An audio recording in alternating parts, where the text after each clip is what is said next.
꿈꾸는 한약사 김경순입니다. 오늘 같이 나눠보고 싶은 책은 설탕 중독입니다. 저는 아이들을 키우면서 이 책에 관심을 갖기 시작했는데요. 아기들이 어릴 때는 유기농 식품 이렇게 굉장히 신경을 써서 음식을 먹이는데, 막상 어린이집이나 유치원을 가기 시작하면 선생님이 잘했다고 마이쮸라는 걸 주기 시작하십니다. 그것뿐만 아니고 여러 젤리 같은 거를 주면 애들이 너무 좋아하니까, 또 선생님 말씀들을 잘 들으니까 또 친구들 생일 파티라고 과자 같은 거 나눠서 주고 하다 보면 어느 틈에는 그렇게 신경 쓰는 것들이 엄마 입장에서는 내가 뭘 했나 싶게 도루묵이 될 때가 많아요. 몇 년 만에 다시 또 읽게 되었는데, 어린아이를 양육할 때뿐만 아니고 비만이나 여러 가지 질환에 있어서 나를 지키는데 이 책은 굉장히 유용하다고 생각합니다. 끝까지 봐주시면 도움이 많이 될 것 같습니다.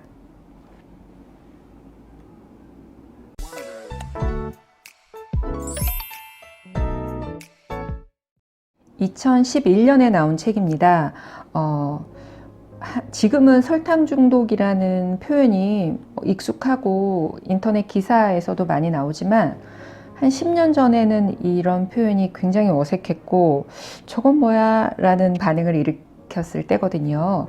저자인 낸시 애플턴은 1970년대부터 이 설탕에 대해서 연구를 한 겁니다. 본인이 너무 피로하고 질환이 많은데 병원에 가도 이유는 없다 치고 하니까 여러 가지 연구하고 수집을 한 결과 20년 정도 연구한 것들을 이 책에 녹여냈습니다. 이 책이 나오고 나서부터는, 이 책 때문은 아니지만, 설탕이 몸에 좋지 않다, 중독을 일으킨다라는 것들이 지금 우리에게는 익숙한 하나의 표현이 되고 있죠. 이 책은 목차가 좋습니다. 그리고 내용이 전반적으로 알차고요. 근데 그냥 쉽게 읽기에는 조금 생각하셔야 될 부분들은 있긴 하지만, 평소에 내 몸에 대해서 관심이 좀 많으시고 건강에 대해서 신경을 많이 쓰시는 분들이라면 이 책 정도는 두고 읽어보실 만합니다. 여기서는 설탕이 중독되는 단계를 가장 3가지로 짧게 얘기하고 있는데, 우리가 중독이라는 표현은 마약, 알코올 이럴 때 많이 쓰잖아요. 설탕도 이것의 한 부류로 넣고 있고요. 양이 많아 점점 조그만 양에 만족하지 못하고 더 많은 양을 먹게 되고, 끊게 되었을 때 금단 현상이 일어난다는 겁니다.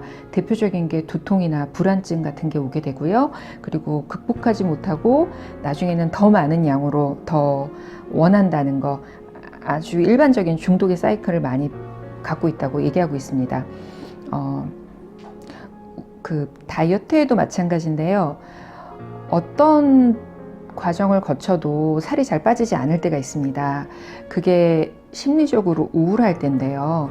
우울하면 내가 자가치료의 수단으로 기분을 좋게 하는 호르몬을 만들기 위해서 세로토닌이 분비돼야 하는데, 그러려면 포만감이 느껴지든지 심리적 만족감이 느껴져야 되기 때문에 우울한 사람이 심리적으로 만족하기가 어렵잖아요. 그래서 포만감 쪽으로 사이클이 가게 됩니다. 그러다 보면 먹고 싶다, 기분이 안 좋으면 폭식을 하게 된다거나 그런 사이클로 가게 되는데, 설탕도 그런 겁니다. 설탕이 들어있는 어떤 음식을 많이 먹게 되면 세로토닌이 올라가요. 그러니까 단 음식을 먹으면 기분이 좋아진다는 거죠. 세로토닌이 분비되니까 만족감이 올라가고 심리적으로 위로를 받게 되죠. 그래서 기분이 나쁠 때는 당, 달달한 거 이런 식으로, 그게 반복되거나 너무 과해지면 중독을 일으킨다는 건데요. 이 책을 읽다 보면 설마 이렇게까지 할 만큼 좀 겁이 나는 표현들이 있기는 해요. 조금만 읽어봐 드릴게요. 설탕 중독이 일으키는 것들, 면역력을 떨어뜨리고요. 그래서 크론병 같은 자가면역 질환 같은 것도 유발하게 되고, 심리적으로 불안감을 유발하기 때문에 청소년 비행이나 그 집중력을 떨어뜨려서 ADHD의 원인이 되고 있다. 지금은 과도한 당이 ADHD의 원인이 되고 있다는 것은 아마 좀 공공연하게 잘 인정되고 있는 걸로 알고 있습니다. 그리고 피로물질 활성산소를 증가시키기 때문에 만성피로나 부신피로 같은 걸 많이 일으키고요. 뭐 당연히 설탕을 많이 먹으면 비만이나 또 혈액을 끈적끈적하게 만든다고 표현하잖아요. 염증을 많이 유발하게 되고 뭐 당연히 충치 생길 거고요. 변비 같은 것도 유발할 수 있고요. 암에 대해서도 그 암세포는 설탕을 먹고 산다라고 표현할 만큼 암에 대해서도 좋지 않은 예후를 갖고 있는 걸로 알고 있습니다. 우리가 이제 이런 책들을 보다 보면 조심할 게 내가 정말 그렇다고 모든 우리 음식에서 설탕을 다 끊을 수는 없잖아요. 그러면은 생식을 해야 되는 상황이고 뭐 간이 없이 먹어야 되는 상황이니까 삶의 즐거움이 좀 떨어질 수 있어요. 그러나 제가 추천하는 건 내가 제어하지 못할 정도까지 먹고 있거나 한다면 2번 먹을 거 1번 먹거나 2스푼 넣을 거 1스푼 넣는다면 그 정도의 노력만 하시더라도 훨씬 더 건강하게 지낼 수 있기 때문에 너무 긴장은 하지 마시고 지식을 얻는 방법 중에 하나라고 생각하고 봐주시면 좋을 것 같아요. 그 설탕을 많이 먹게 되면 당연히 혈당이 올라가겠죠. 혈당이 올라가면 인슐린 분비가 많아지는데 이게 너무 과해지면, 그러니까 너무 단 음식을 많이 먹어서 인슐린이 많이 분비되면 순간적으로 저혈당을 일으키게 됩니다. 내가 평소에 갖고 있던 그 체내 당은 이 정도였는데 당이 너무 많아지고 인슐린이 너무 많이 나와서 당을 싹 걷어가니까 어떤 그 상대적 박탈감? 그런 것들 때문에 순간 저혈당이 느껴질 때가 있어요. 근데 이게 계속 반복되면 습관적인 저혈당을 일으키고 계속 내가 일정한 시간이 아니라 시시때때로 폭식이나 뭐 그런 것들로 인해서 인슐린 분비를 너무 많이 일으키면 췌장이 지친다고 하잖아요. 그래서 췌장의 센서가 고장이 나게 되면 인슐린 분비가 안 되고 그게 당뇨병을 유발하게 되잖아요. 그러다 보니까 폭식은 비만에도 좋지 않지만 폭식을 하게 되면 저혈당을 유발하고 또 저혈당은 당뇨하고 거의 이런 고리관계, 사촌관계를 유지하고 있기 때문에 단 음식을 많이 먹는 것 자체가 건강에 아주 좋지는 않아요. 과도한 설탕에 관한 음식을 먹으니까 췌장이 지치고 내분비계 항상성이 깨지니까 저혈당, 당뇨, 부신피로, 만성피로 이런 걸 많이 유발한다고 하죠. 그리고 설탕은 몸을 산성화시킨다고 지금은 거의 이렇게 인정되고 있는 상황입니다. 몸이 산성이 되면 말 그대로 녹이 쓴다. 우리가 산성 그러면은 뭔가를 녹슬게 한다 뭐 이런 느낌 들잖아요. 그래서 염증을 많이 일으키죠.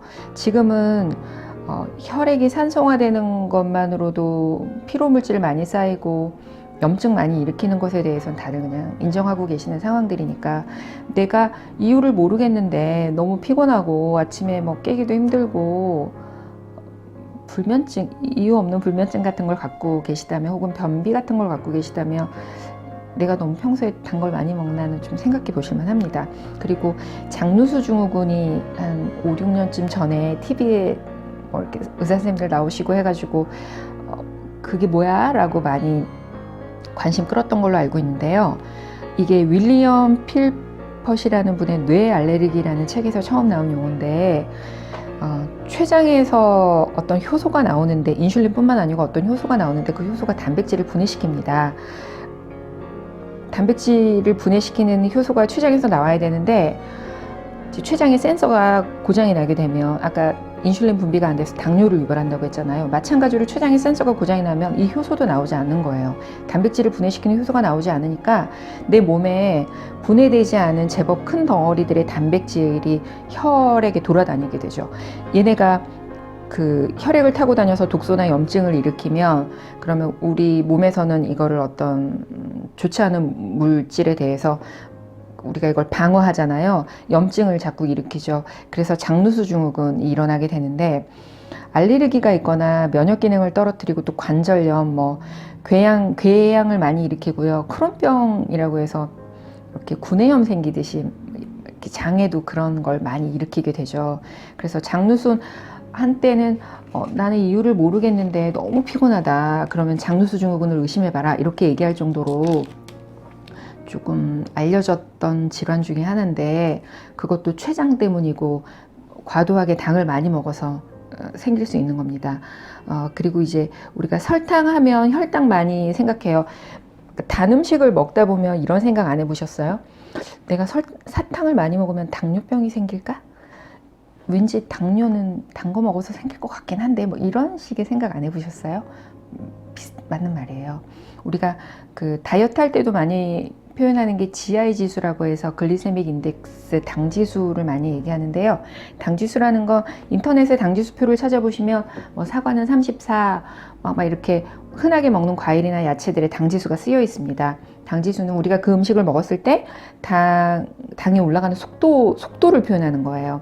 근데 그것의 문제가 뭐냐면 가끔 당 지수가 낮은 음식은 배부르게 먹어도 됩니다 라고 표현을 하는데, 상식적으로 생각해 보세요. 사과를 하나 먹었을 때랑 사과를 3개 먹었을 때랑 혈당이 똑같다면 이게 맞을까요? 다르지 않겠습니까? 속도, 사과 하나 먹었을 때와 사과 3개 먹었을 때 당이 올라가는 속도는 똑같아 쳐도 양이 달라지니까 뭐 곱하기 3이 돼가는 뭔가 돼야 하지 않을까요? 그것 때문에 GI가 한계를 가지고 있어서 GL이라는 게 나왔어요. 글리세믹 로드라고 해서 당 부하 지수라고 하는데요. 당이 올라가는 속도와 내가 그 음식을 얼마나 먹었느냐 양까지 포함을 시켜서 실제로 혈당 수치가 얼마나 올라가는지가 측정이 되는 수치가 GL인데, 우리가 다이어트를 할 때 GI 지수, GL 지수를 모두 측정할 수가 없잖아요.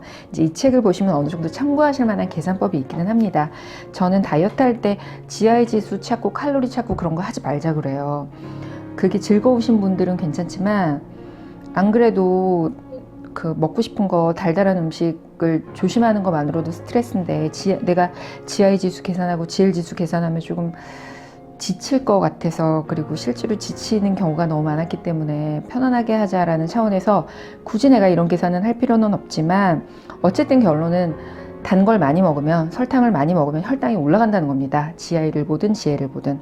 그래서 현명한 방법은 자연식품을 먹고 설탕은 최소한으로 넣어라 입니다. 어차피 결과는 책 제목에 나와 있어요. 설탕 중독, 설탕은 중독되니까 조금만 먹든지 뭐 조심하든지 뭐 그거 아니겠어요? 그렇죠?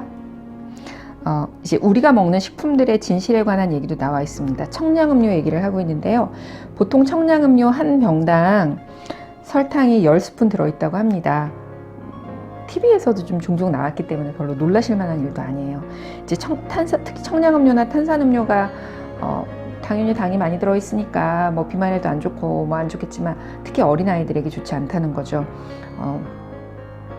그 탄산을 먹으면 칙 하는 소리 나잖아요. 그게 이제 인산을 집어넣어서 그런 건데, 설탕을 먹으면 인수치가 떨어집니다.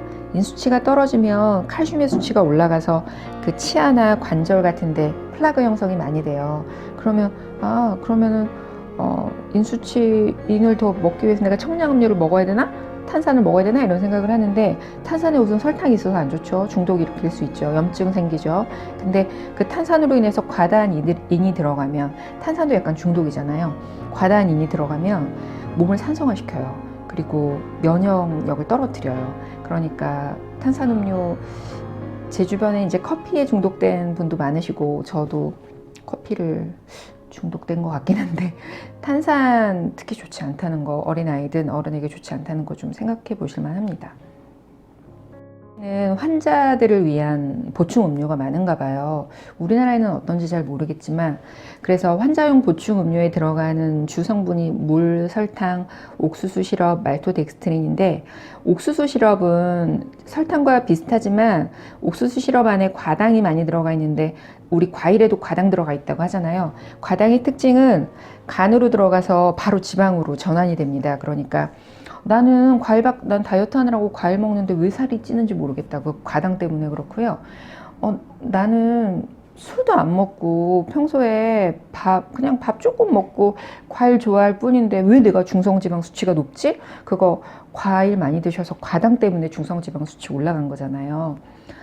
이제 말토덱스트린 얘기도 합니다. 말토덱스트린이 은근히 과자나 어떤 식품에 되게 많이 들어가 있는 첨가물인데, 이게 옥수수나 옥수수 전분으로 만든다고 합니다. 근데 당 지수가 100이에요. 분해가 엄청 빠르다는 거죠. 그 말은 말토덱스트린이 들어간 음료를 먹으면 당이 엄청 빨리 올라가니까 기분이 굉장히 좋아지거나 에너지가 좀 생긴다는 거죠. 당이라는 건 결국은 에너지니까. 그래서 운동선수들이 한꺼번에 에너지 올려야 될 때 이 말토덱스트린이 들어간 음료를 먹기도 해요. 근데 당연히 당뇨 있으신 분에게는 안 좋으실 거고 일반인에게도 그리 좋지는 않겠죠. 이런 말토덱스트린이 들어있는 어떤 뭐 음료나 과자를 계속 드신다는 건. 이제 초콜릿 얘기도 하고 있습니다. 실제로 인디언들, 원주민들이 먹었던 초콜릿은 생 초콜릿에다가 약초가 들어갔어요. 그래서 그거를 음료처럼 마셨는데 맛이 당연히 없죠. 엄청 쓰죠. 약처럼 먹었던 거죠. 음료가 아니고. 근데 그거를 검사했더니 항산화 덩어리였던 거예요. 너무나 몸에 좋았던 거죠. 근데 그 코코넛이 영국으로 건너가서 이제 설탕과 버무려지기 시작하면서 밀크 초콜릿이 나오게 됐고, 그래서 그 초콜릿에는 프라바놀이라고 항산화 물질이 있다고 하는데 거기까지는 진실이지만 우리가 먹는 달달한 초콜릿에는 초콜릿보다 훨씬 많은 양의 설탕이 있기 때문에 항산화 물질을 얻기 전에 설탕으로 인한 피해가 너무나 많은 거죠. 그래서 이 저자도 초콜릿은 설탕이 많아서 안 좋고 또 카페인이 많아서 안 좋다. 카페인은 아시겠지만 중독성이 어마어마하잖아요. 그래서 카페인은 어째서 안 좋은지 뭐 그런 얘기들, 초콜릿은 어째서 안 좋은지에 대한 얘기들을 많이 하고 있어요.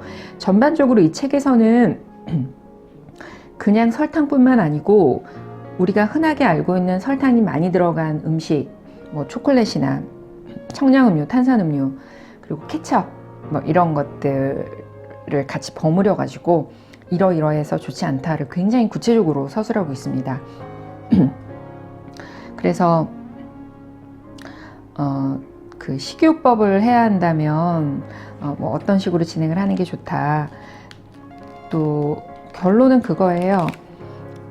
뭐든지 설탕의 양을 줄여라. 그리고 설탕 들어간 음식은 사 먹지 말고 집에서 직접 조리를 해 먹어라 인데 현대인의 삶에 그리 맞지는 않다고 생각합니다. 이런 류의 책을 읽다 보면 결국은 생식을 하자, 날 것을 먹자, 많이 태우지 말자, 여기 이제 그 합성 착향료 뭐 이런 얘기도 하고 있고, 음식은 약간 타야지, 그러니까 살짝 타야 맛있잖아요. 그런 것들에 대해서도 왜 그게 맛있는지, 그게 몸에 어째서 안 좋은지 철저히 건강해지는 걸 포커스로 쓰여진 책인데, 저는 이런 책은 간간히 볼만하다고 생각해요. 본인의 건강을 위해서도 그렇고 우리 같은 직업을 가지는 사람들도 계속 리뉴얼하지 않으면 알고 있었던 것도 금방 잊게 되니까, 그런 의미로 오늘은 설탕 중독이라는 책을 소개해 드렸고요. 완벽주의자이시거나 음식을 굉장히 가리시거나 건강 염려증이 있으신 분들은 이 책을 보면 주변 분들이 좀 피곤하실 수도 있어요. 그런 염려가 있기는 하지만 그러나 우리가 조금 현명하게 확 바꿀 수는 없습니다. 하지만 조금씩 바꾼다면 훨씬 건강하게 행복하게 살 수 있지 않을까 싶습니다. 오늘의 책은 설탕 중독이었습니다. 감사합니다.